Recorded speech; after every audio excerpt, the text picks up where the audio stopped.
এবং আমি এই মারার দৃশ্য ধারণ করতে গিয়ে দেখেন আমার দর্শক দেখানোর চেষ্টা করছে এই মুহূর্তে সাংবাদিকদের উপর লাঠিচার্জ করা হয়েছে।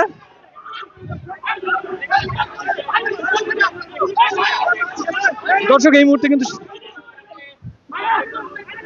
গণহারে সাংবাদিকদের উপর হামলা করছে এই মুহূর্তে।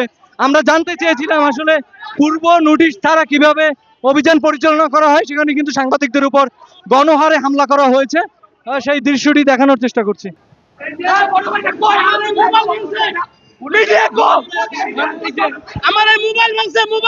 এরা এখানে উচ্ছেদ অভিযান করছে।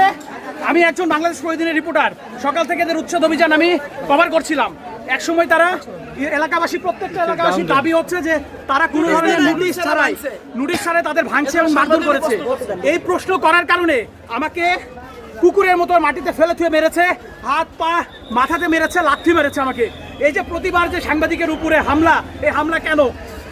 তাসবির দা বাংলাদেশ টাইমস আছে, সে আমাকে সেভ করতে এসে তাকেও মেরেছে। তাকে আমি সেভ করতে গেছি, আমার মাথায় তার মারার দৃশ্যটা একটু দেখেন আপনারা। এবং আমি এই মারার দৃশ্য ধারণ করতে গিয়ে দেখেন আমার মোবাইলের উপর হামলা করে মোবাইলটি ডিসপ্লে ভেঙে ফেলা হয়।